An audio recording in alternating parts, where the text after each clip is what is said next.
His name is Geoff Faulkner, and in the 90s, Geoff Faulkner worked under the employ of the Canadian government in two enforcement positions. During his night shifts, he had UFO encounters in the Yukon, and that's province in Canada. Having had two near-death experiences and extraterrestrial contact, Geoff traveled from Canada to the U.S. and then ended up residing near Mount Shasta, California. This is actually a natural place to gravitate towards if you're maintaining or open to maintaining contact with extraterrestrial beings. To go check it out. But he and others witnessed in Canada on that Yukon Highway in 1997 a UFO event. And having been part of an official group of government employees that saw this happen, Geoff felt he had to leave under enormous pressure and never speak about it again. But he's here tonight. And after being pushed underground for a number of years, he now feels he can talk about his experiences openly and with us this evening. Thank you and welcome. Welcome to the show tonight, Geoff. Hi.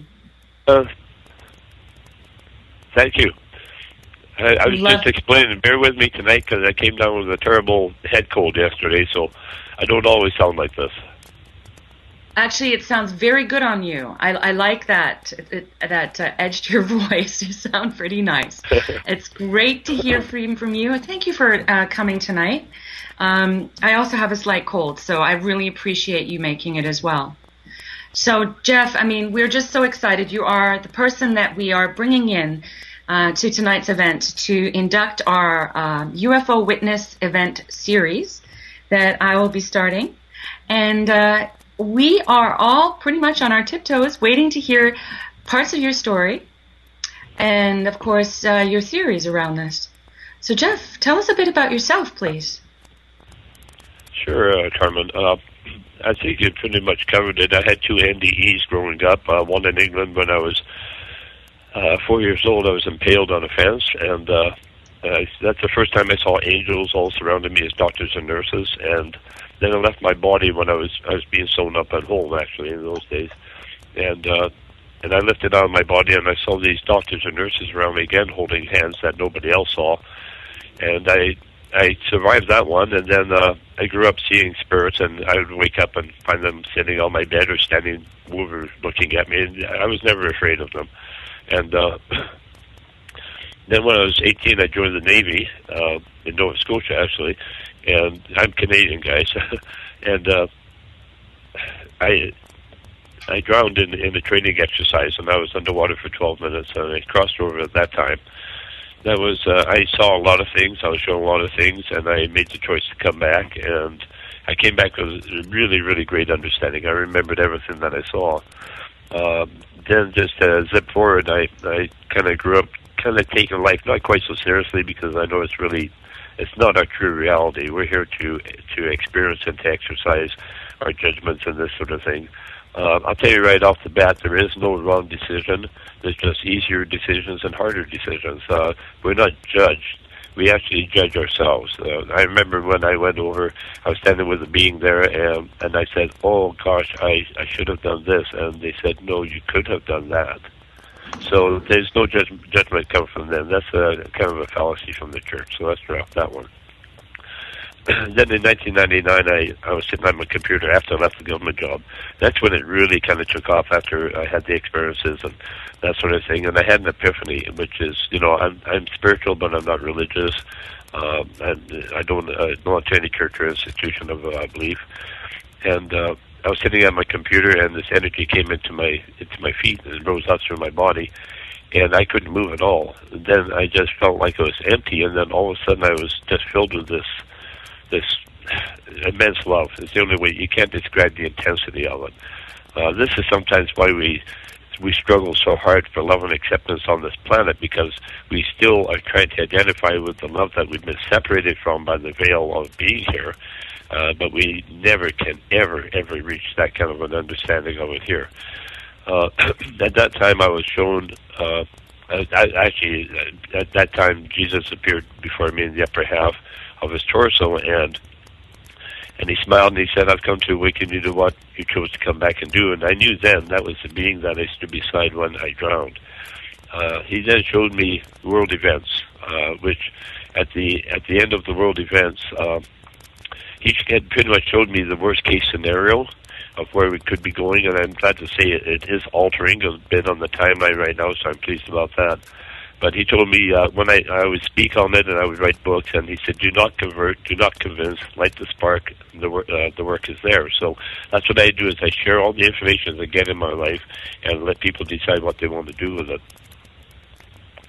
So anyway, to get back into the, I'll touch on this briefly because I don't know if you got my message today, Carmen, but for the first time in about 3 years, I had my Facebook hacked yesterday and my Hotmail, and I have no doubt who that is. It's happened before, but not for quite a while. And it's funny, it happened the day before I'm coming on your show. I've been on shows before where sometimes the interviewers have actually had black helicopters go over their own personal homes, and that's gone on for quite some time. Actually, not just a small event. The thing is that the event on the Alaska Highway started. It was a chain that started a chain. It wasn't immense in itself, except for the information I got from it. When it came off the job, that was when it really kind of got strange. I was driving north up to the Yukon, and I had a passenger with me, and I won't say who because I would never do that. But a passenger, and we saw this light following off to the west, and it was along the Yukon mountains, and it was when Hale-Bopp Comet was going over. So it was quite a picture with the northern lights and all that sort of thing, and it was so bright and so clear up there in the atmosphere that you could see it quite well. And as we drove north, it followed along, and we stopped and we got out the binoculars, and we could see very clearly that it was sort of a cigar shape because being a disc, it was sideways to us, but the lights were like red and green and blue and that kind of thing, so clearly that you could see the lights. Sorry. When we came back from the Yukon, I sensed a lot while I was there, but when we came back from the Yukon, here's where it gets a little hairy. A U.S. convoy carrying missiles was going up to Alaska, and it came through my area of enforcement. And I kind of dealt with them, and they had to leave some things behind because of the restrictions on the highways at that time of the year in the spring of '97. They were going up there apparently for war games, which I've researched and found there were no war games that were actually going on at that time. North Korea was acting up at the time, and I believe that's why they were going. But they had these trucks with missiles on them, and they left and they went up. And when they came back, one of the drivers came to me and said, "Well, you should have seen that." And I said, "What?" And he said, "Well, I saw this. We saw this UFO, and it was following our convoy. It was like red, green, blue lights, and it was going around like this, and it followed us, and it was really something." And there were some MPs nearby, and kind of frowning at him, and he told me afterwards that he was told not to divulge anything at all about what was seen on that military convoy. Now he went up on the second load when he came back, and I should say this is the same location that I had seen it the week before. When he came back, I kind of said to him quietly, I said, "So any more activity?" And he said, "I can't even talk to you." So I've been told that if I divulge anything of what happened on that second trip, he said that I would disappear. So we knew there was a lot of things going on up there. I personally, I have evidence of it, but I personally believe that there's probably some kind of contact up there. And I'll explain why as we go along. I left the job because it just became too stressful. And 2 years later, I was renting a beautiful home with a friend, and we had to do a credit check. They had to do one on us, and they came back and said, "There's a problem with your credit." And I said, "Why?" And I was 52 years old. They said, "You don't have any." I said, "What do you mean?"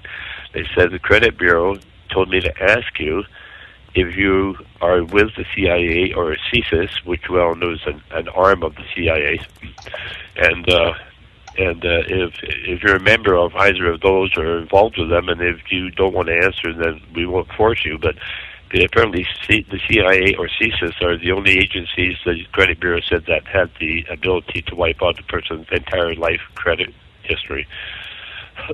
So anyway, so I wanted to rent the house. I said, well, I can't answer that. But things have been going on like that.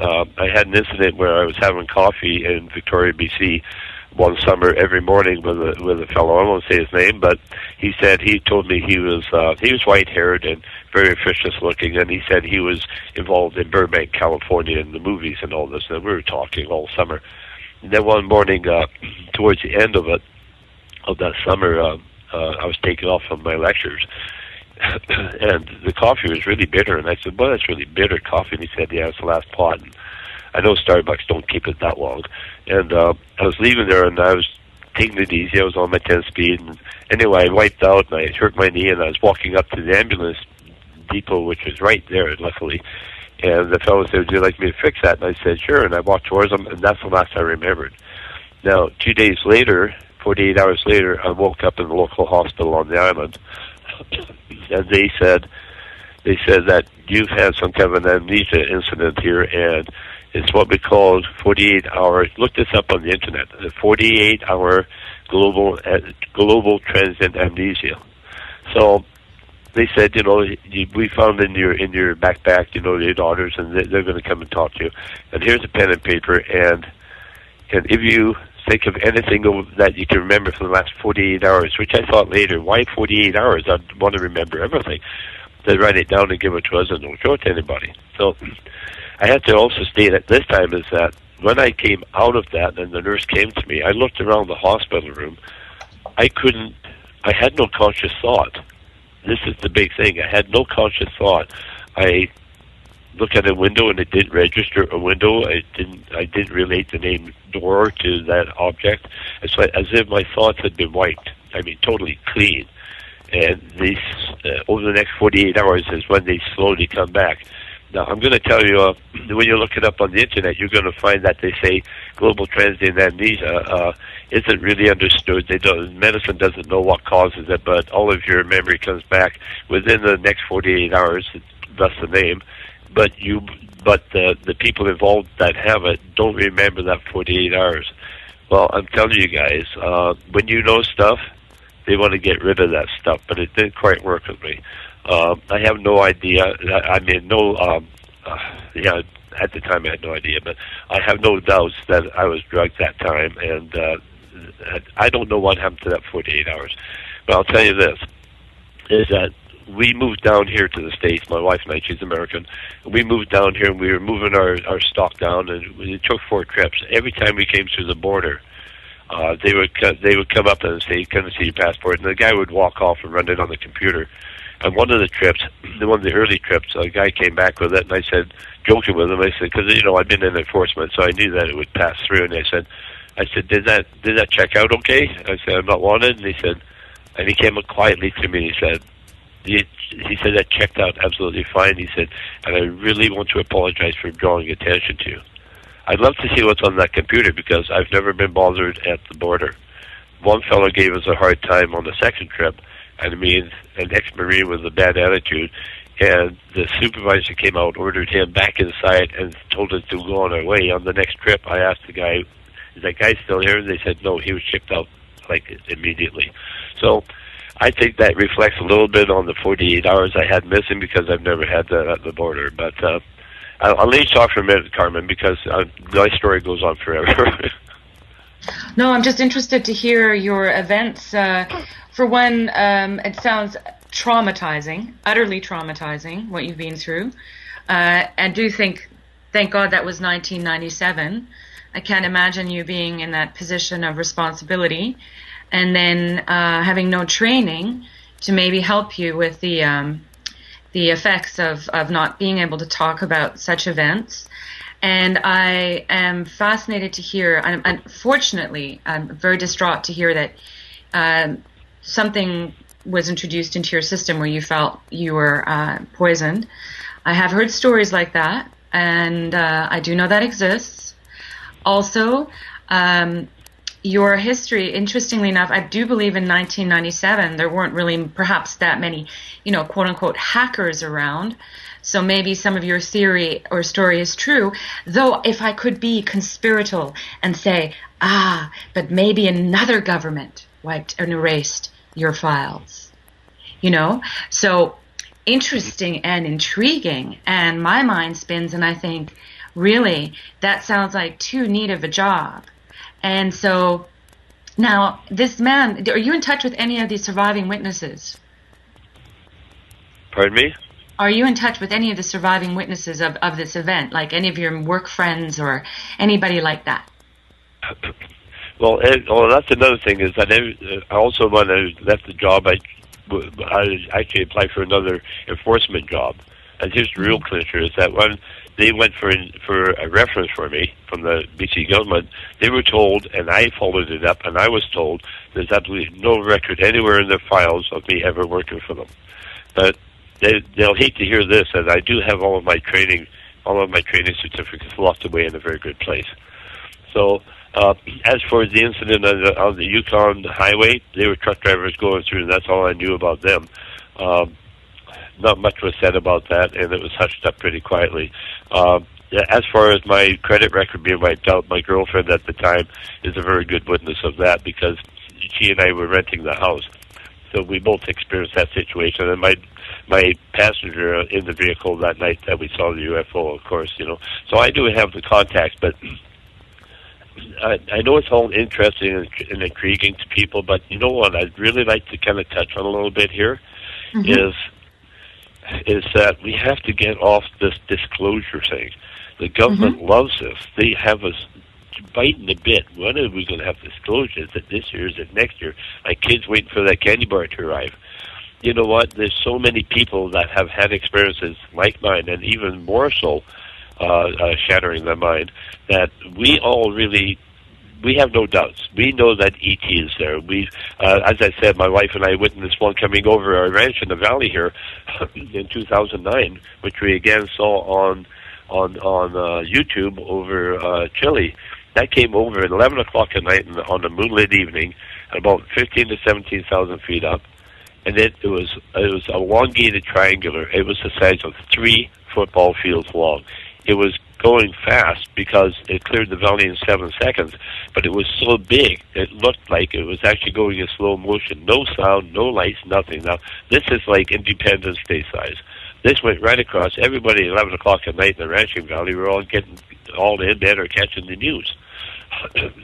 And so, I mean, what I really want to get out there tonight is that this isn't a theory anymore. This is the reality, and I'll pop this in real quick, because I did a little background in here to give you some factual stuff here, too.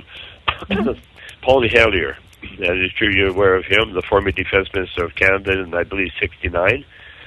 I just got this off the net, and it's actually been authenticated. He says, and I'm just quoting a few things here, alien species have been visiting Earth for thousands of years, says Canada's former defense minister, and they're worried that humans are going to destroy the planet. He's the first top official from a G8 nation to claim that extraterrestrial life has been confirmed, and he discussed his beliefs on Russia Today. Hellyer said that up to 80, that's 80, different species regularly visit Earth, from short grays to Nordic blondes and tall whites who could almost pass as humans. He claims the tall whites are working with the U.S. Air Force in Nevada. They come from all over the galaxy, including from Venus, Mars, and Saturn's moon, Andromeda, and other star systems, Hellyer said. He said all but perhaps 1 or 2 of the species were benevolent and wanted to help humans, but they're bound by a code of conduct. Just flipping here. This is really important to get this out, especially to the Canadians that are listening. He said military investigators have traced 4 of the species back to thousands of years ago on the planet. We have a long history of UFOs, and of course there has been a lot more activity in the last few decades since we invented the atomic bomb, and they are very concerned about that and the fact that we might use them again, because the cosmos is a unity, and it affects not just us but other people in the cosmos. Hellyer said they are very much afraid that we might be silly enough to start using atomic weapons again. This would be very bad for us and for them as well. He said the aliens had accepted that humans had a right to run their own planet, although there were concerns about the stewardship and the atomic weapons, which have such a devastating effect on our Earth. He said the aliens wish they could share more technology with humans, but are afraid that it would be used for warfare, and a lot more too, especially in the fields of medicine and agriculture, if we would go about it peacefully. But some of our people in government are more interested in taking technology from them and turning it into weapons.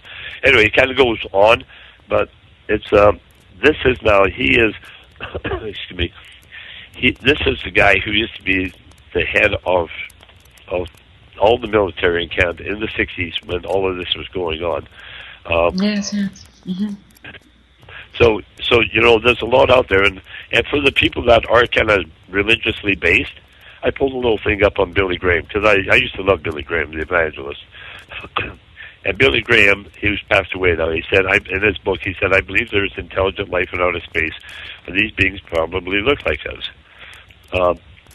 A solar system is just one of billions in God's colossal creation, and I find it very hard to believe he would have created only one living planet, Earth.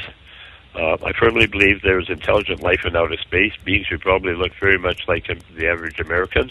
He also believes that they have the capacity and the capability to visit Earth. They worship God just as we do. They could hold the solution to many of Earth's problems.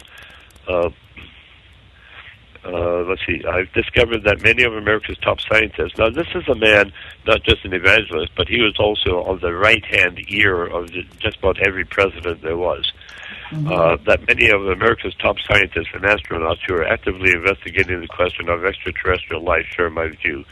There are intelligent beings like us far away in space who worship God, but would have nothing to fear.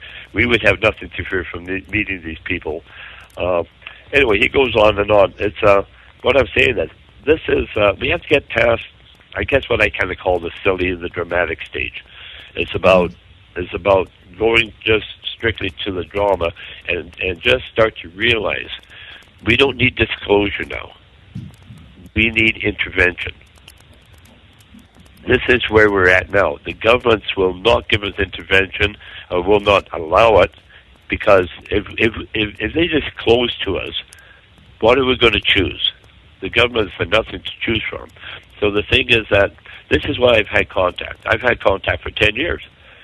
We haven't had physical yet, but I've been informed that it's very, very soon. We've had evidence of the stuff that we get, things that can be confirmed. The announcements to be made by NASA that are then a week later made by NASA. So, that one that came over the valley that night, Carmen, they came through to me the next night. In my sleep, my wife, we have books and books of writings on it, and my wife asked about the ship that went over that we saw. It was amazing. And he said, it's a Palladian scientific vessel. And she said, what do you do here with it? And they said, well, we go to the major Richter scale quake sites, and you'll see is we're seeing there, we center over the epicenter, and we harmonize the crust with sonics to cut down the damage. They basically hold the plant together in a lot of ways right now. Now, 4 months later, I found that ship on YouTube hovering over Santiago, Chile, at night, but with the lights on, flashing away for over 40 minutes. I went to USGS, the Geological Survey down here, and I looked in there. That was the day that they had an 8.2 confirmation. I'm looking at that right now. I remember seeing that with some amazing footage, and I've seen some pretty interesting footage out there, and I've been, having a bit of fun trying to see which ones are, misinformation, and also as a psychic, I'm able to kind of sense which ones are and which aren't. And just a little bit of background for you, and also for you listeners out there. Why I've decided to go with UFO intervention is because for myself, I grew up in Africa, never had much of the UFO U.S. culture around me, and thought that it was utter rubbish, and thought it was probably just devised by, Hollywood to bring in some more interesting stories. But I'd actually had forgotten about experiences that some of us had as children. But nonetheless, what was more interesting for me was that I had dreams of certain crafts or technology, as I have dreams of politics, science, and oncoming events. And And because I've written over 500 of these dreams down and documented them over the last 3 years, and have unfortunately had to dream about a lot of really awful things, such as the Fukushima incident, which I knew about 5 months prior. And if you Google my real name, you'll actually see an image that I drew, an art piece that I drew prior to the incident. And so I'm highly psychic that way, and it's very traumatizing to be that way. But I also noted that some of the descriptions you have of these crafts are like my dreams. And I just can't help but say that, for me, because I'm somewhat of an spiritual skeptic, I find that very interesting, because what you describe is pretty much what I have seen in another manner. So I haven't actually physically seen any. Now, you were discussing all kinds of interesting things. I mean, for me to think about the commingling of 80 different races, we only deal with, 3 or 4 here on Earth. But, I mean, we're talking about completely different DNA. And how do you feel they deal with each other coming into our territory? Do they cooperate? Well, that's no problem. This is the whole thing. We're behind the evolution ladder. We're on the lower rungs on this planet. The thing is that they've been doing this as Mr. Hellier said. Some have been coming here for thousands of years. I mean, since man has been on this planet. This is nothing new. There's one more thing that I just noticed here, and I meant to say, is that Billy Graham, one thing he said was, from my studies of the scriptures, I can find nothing that would change our faith in God and the gospel if we discover life on other planets. And our society would benefit greatly by the discovery. We would have everything to gain. These are people, these are a species that basically are creators. They all have a creator or a God. They all have that supreme being that they aspire to. And this has come from these officials that are coming out now. That's what I'm basing it on. The ones that come through us, it's the same thing. They're so far advanced that their part of evolution is for down here experiencing it, that they've already surpassed all that. When you have 80 species, as Mr. Hellier witnessed, and says there's only 2 that aren't benevolent, then that pretty much gives you an idea. There's already a harmony in the universes, in the galaxies. We're supposed to be evolving from where we are into where they are. Now, the important thing is that I learned when I had my NDE, Carmen, was that we are totally evolved beings on the other side, but we have that blocked by us when we come here, because it's not just a matter of trying to learn something we already know. It's coming down here and having the fortitude with all the temptation, all the things we shouldn't do, and making all the decisions ourselves without any spiritual guidance from up above, except for what we can pull out of the center of our real selves. Is that we're showing here that we're at a point of control that we can start to make those kind of changes. And this is, I had this the other night at 2:00 in the morning. My wife came out, and I was sitting here, and I was automatic writing, I guess, channeling, as I do with them sometimes. And I didn't even know she was there until she said the next day. I didn't know I'd written anything until the next day in the afternoon. This is obviously for the show. It says the world is compressing because the people are awakening. When this happens, the world the world expands with such extremity that it falls back upon itself as the new paradigm.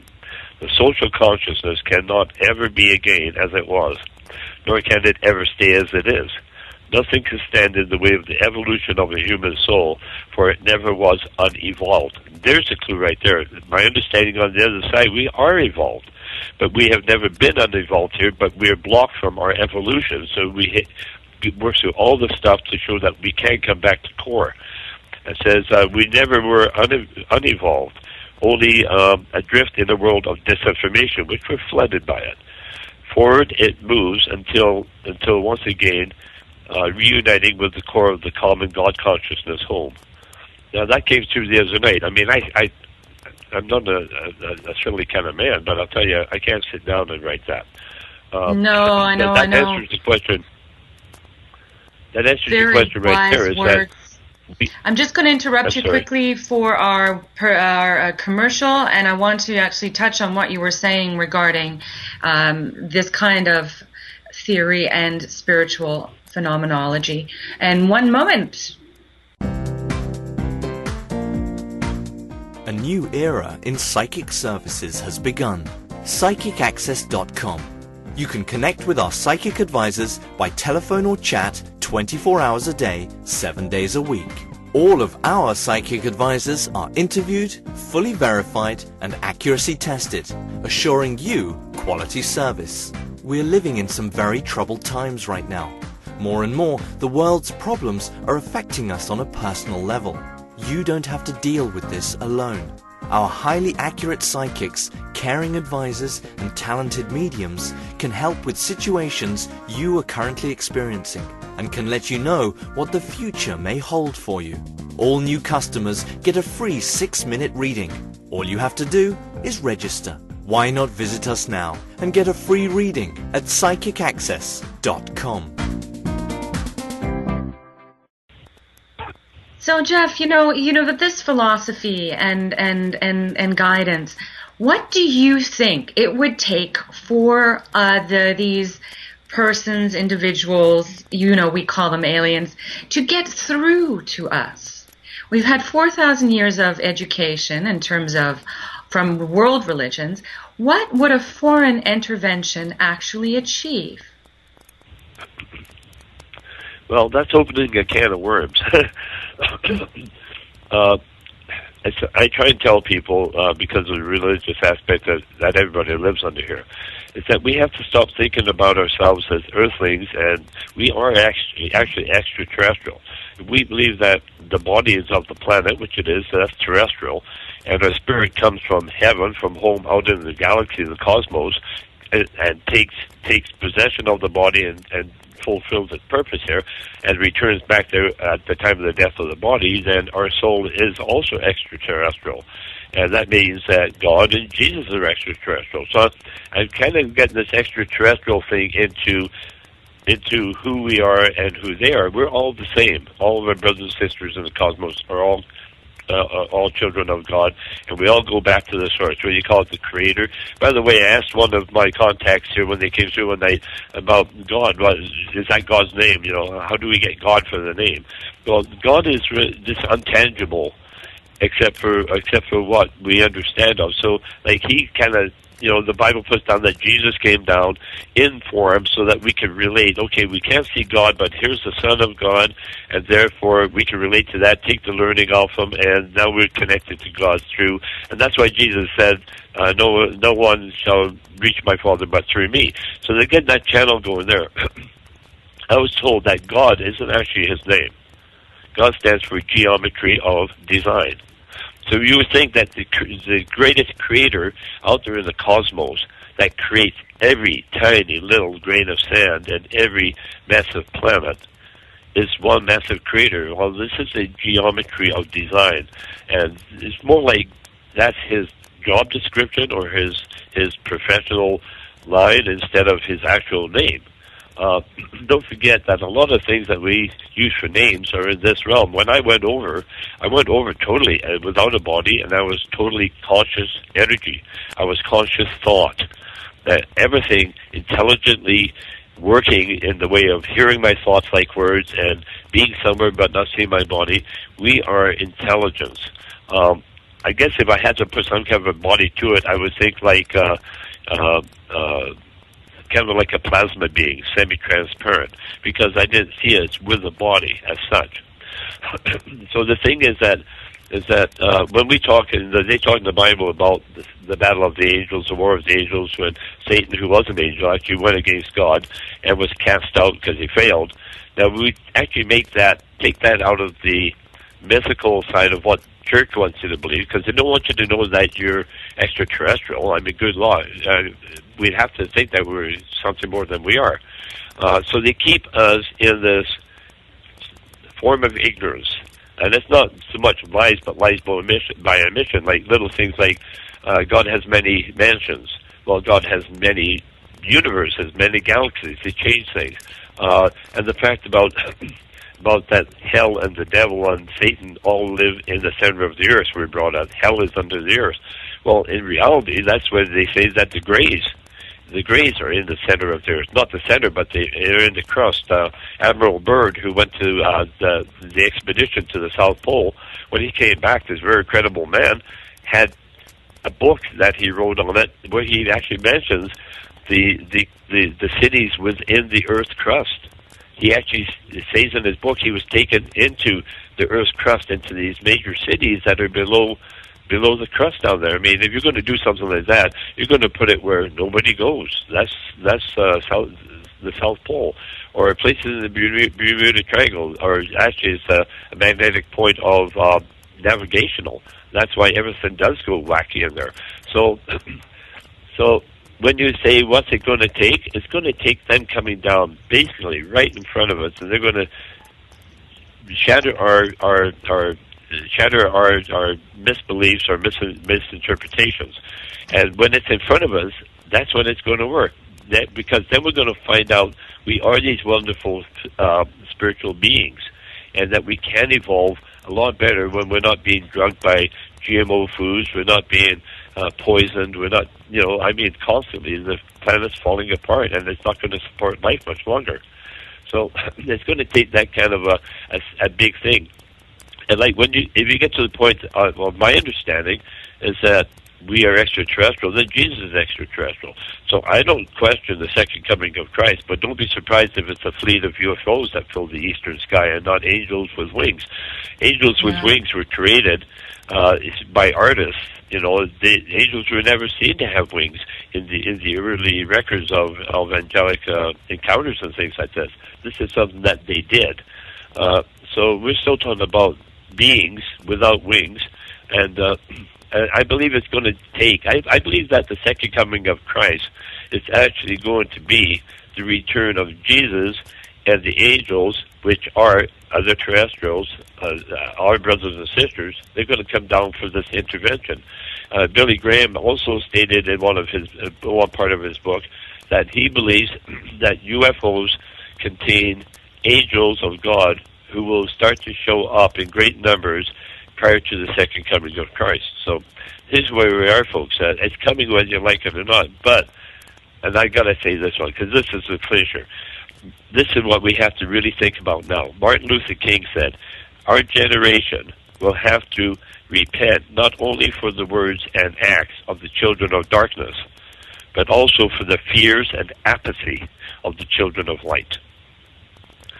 So when you have children of light, those that are here for good, and there's a lot of us, when the children of light stop, are able to face their fears and actually take a firm position in everything that's happening, then things are going to change. There's so much apathy in the world, and the fear comes to them because of the lack of connection to who we are and where we're from.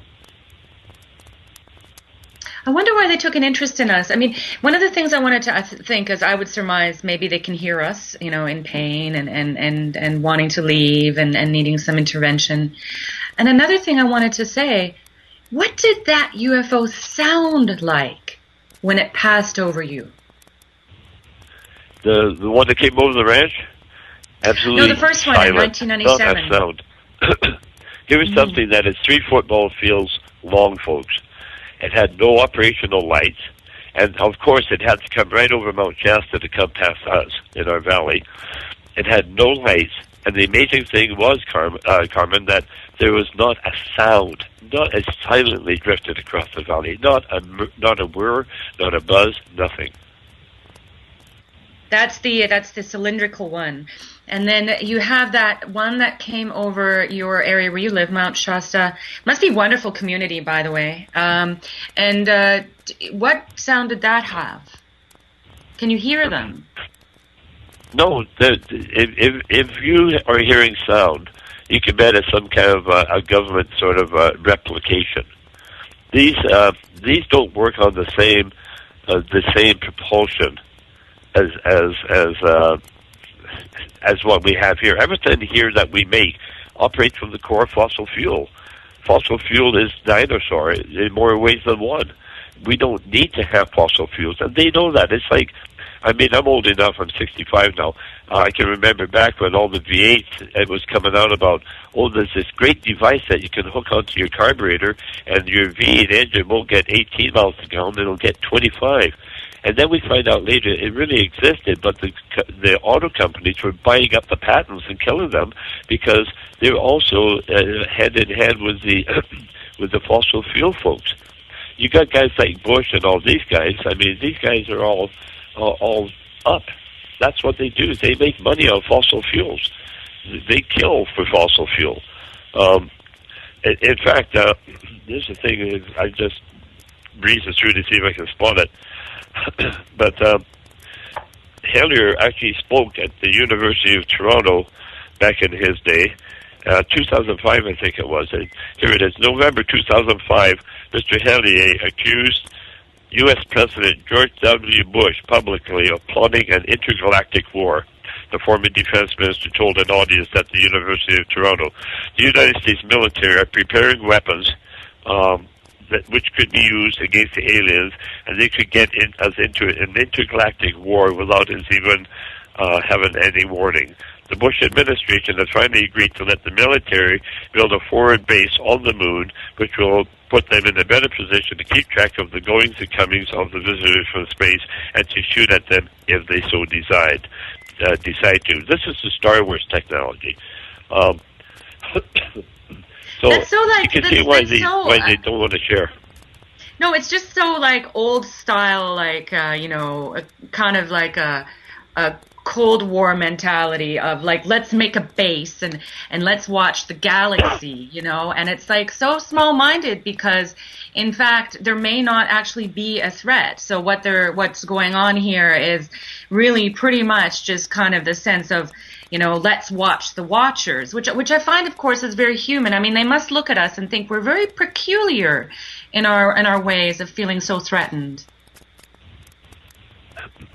Well, the reason that the governments are doing all this, I mean, let's get down to it, is that we can go back all the names, the Illuminati, the powers that be, all of these, the royal families, all these kind of things, the Bush the syndrome, all this kind of stuff throughout history, even the Egyptians. You look back at Akhenaten in Egypt in his day, they have his skull, and this skull is elongated. It's not even human, and that's historically a fact. Now, as Mr. Hellier said, they've been coming here for thousands of years.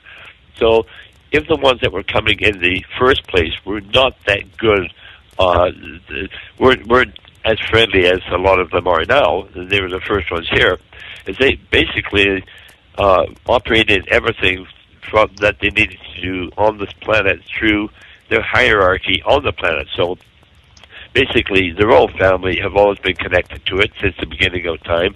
The Egyptians were connected to it. There's absolutely, as we get older, we know that they did put logs down in sand and put huge, great big laser blocks of stone on it and drag it up onto a pyramid. I mean, you can figure that out in your own backyard. But these were actually built by the extraterrestrials of the time, and it wasn't so much that they were like great transponders and things like this. It was their way of epitomizing the deity of the people that worked for them, that controlled us. It was like, here's a beautiful place for you to be, where they will still worship you. They don't see us, and everything's good. So the reason that we don't have disclosure, folks, is because the governments of the world that are operated by the shadow governments, which is the Illuminati, the powers that be, all these guys, is that we're still enslaved. We're still enslaved.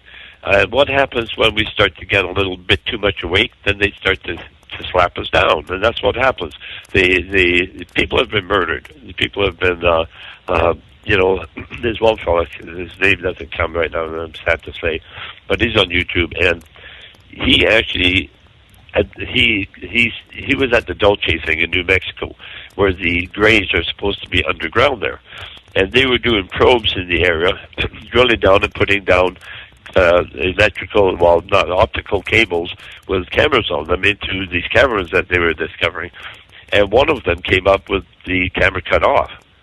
So they found a way to get into that area, and he admitted that, and actually testified to it, that they encountered Greys, and that there was a firefight, and there were Marines there, and actually he shot 3 Greys, he said, and he lost a hand from a laser hit, and he had that stump actually, looked at, and they said it was not just cut off or lost, it was actually very clean, like a laser cut.